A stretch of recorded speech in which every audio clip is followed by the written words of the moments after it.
3 books that you would recommend? We talked about one, Blue Ocean. Yeah. Oh, I love Blue Ocean Strategy. I have 3 books easily. I have 10 books. I have 100 books. I'm a absolute book person. Let's see what order I want to go in. So this is an interesting one. It sounds religious, but it's not. But my first one would be Conversations with God. I thought you were going to say the Bible. No, not the Bible. I'm not. Low-key, I've always wanted to read the Bible. I'm not religious. Respect all religions, but very spiritual. But Conversations with God, it absolutely changed my life because I think that we all believe, no matter what our religion is, that there's some higher power or there's some magic that's guiding us that we can tap into when we want to tap into it. And Conversations with God is an interesting perspective on what if you met God? What would God say? And it is absolutely mind-blowing. And the second one I swear by is The 4 Agreements. Right. The 4 Agreements. Did I give you a copy of The 4 Agreements in my office? Because I give it out like it's water. No. I didn't? No. I feel like I remember giving you That's one. not Paulo Coelho. It's a...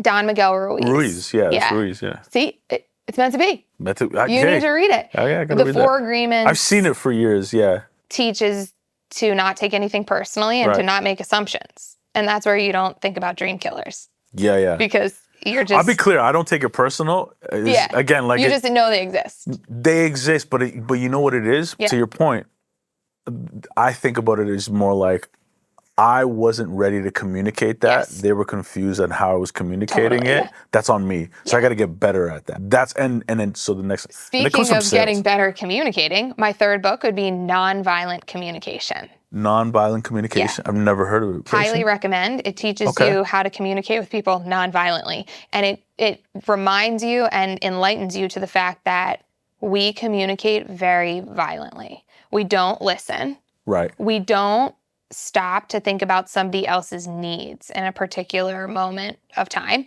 And as a leader and as an entrepreneur and as a sister and as a friend and as a human, I realized that there's no moment where someone else's needs shouldn't be at the forefront of my mind to understand how to communicate better with an individual. Mm-hmm. So if you know what someone else, and I use this in business as much as I use it in personal, if not maybe more in business. If you understand what someone needs in a particular negotiation or a particular deal or whatever it may be, you know how to create a mutually beneficial opportunity. Yes. When something isn't mutually beneficial, it goes to shit. Yes. It's over. But if you can communicate by way of understanding the person's needs and then not judging them, not berating them, not doing things that we actually don't even realize that we're doing. Yeah. And so nonviolent communication teaches you how to use words and the power of words and how words can be violent and they can be destructive and they more often than not kill opportunities. So if you want to create better opportunities, you have to learn to communicate better, and nonviolent communication is like absolute. And if I could give you a bonus one, because it's really important. Well, hold that thought, because you know what that book reminds me a lot, which I love, is Never Split the Difference. Chris Voss. Love it. Totally agree. Yeah. It's just like, in order to get to a certain place, you really have to listen. You really have to listen to the other person, and and ask questions. Don't assume. All those same things that from nonviolent communication is what it sounds like. The listening thing, I think, is something that I've focused on in the last few years and changed my life. Same. Because I used to talk. Same. I used to be like, oh, I'm doing this cool thing. And it was out of, in my heart, it was out of passion, and it was out of like, I want to show you all these things, and I read these books and I want to share all this stuff. But then I realized actually you can learn more by just shutting the fuck up. What was the quote? Somebody, was it the quote is like, you never learn anything by talking? You don't. If you just listen, then you hear someone's needs. Yeah. And that's what's amazing about nonviolent communication is you realize how often you have no idea what someone needs. And usually at the end of the day, the need is love, because we're all human and that's what we're here looking for. But when you realize, like, you're sitting across from someone or you're doing a business deal and you haven't understood where they're coming from, why they're in this circumstance, why you might buy their company or exactly. or partner with them, then you're just starting off on this uneven ground. But I think it's amazing to understand and to listen and to learn to stop talking, because you'll hear everything you need to know. Like you think that we need, like, not you, we think we need to get to know people by like interacting with them. We actually don't need the two-way at all. If you just hear someone talk, you'll understand everything you need to know about them.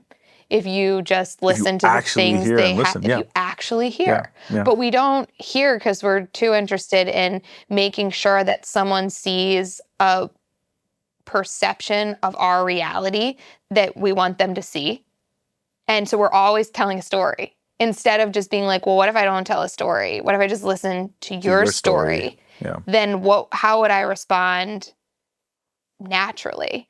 We're always thinking about what we're going to say before we say it. And so I think that's what I attribute meditation to. That's the whole, Chris Voss talks about that as well in the book. It's like we are schizophrenic in our own minds. Absolutely. There's so many things that you're waiting to say when somebody else is talking. But if you just listen, you don't think, then it becomes a lot more clear. That's why you don't need questions. You just do a conversation with someone and it's like, you listen to the answer and then you say the thing that you want to say. To be fair, there's questions here. No, I know you have but some. I have not looked at this. I barely look at this. To be honest, I did a couple of pods with like the iPad here in my lap and I'm like, I don't even know why I have an iPad. It's like, it's just not. Because you don't need it. Because it's like, once you're in the conversation, if you're engaged, you know what the next question is that you should go to. Exactly. So the fourth book. Yeah, what's the fourth book I was going to ask? The Magic of Believing. Okay. And it talks about how your reality becomes what you believe. A lot of people will say, I need to see it to believe it. And I've always been like, that makes no sense. Because you're just going to be in this purgatory waiting to see something. Yeah. So you'll never believe. I always say that to my mom. She's like, I need to see it. I'm like, but what if you never see it? Then do you never believe it? Because you never see it. And our minds are not capable of, our minds are capable of seeing something that we haven't seen in real life. But if you're trying to see it, you're not going to see that much. Like, we don't have a lot of time here on this planet. Like, it feels long. It depends on who you are and if you meditate or not. But we don't have a lot of time here. And so, there's not that much you're going to see. Like, how many people do you come across that are like, oh, I wish I went on that trip? Or I wish I did this, or well, now I can't because I have kids, or I'm traveling here, I have my work, so we don't get to see that much in the world. So if you're waiting to just see something, you're probably not going to see it. And so the Magic of Believing talks about how you can create anything by just believing it first, and then you'll see it by believing it. And I think that when a friend of mine gave me that book, I had already lived by that philosophy, but it cemented it. It was just, put it in real words, it's concrete. It was tattooed at that point. Yeah. Yeah, it was in my DNA after I read that book. That's amazing. Yeah. But I have a book list that I send to a lot of people that's like, flip it over to me. Here's all the things I'll give you. Flip it over. What we'll do is then I'll just put it on socials. We'll just make 10 and that list. Yeah.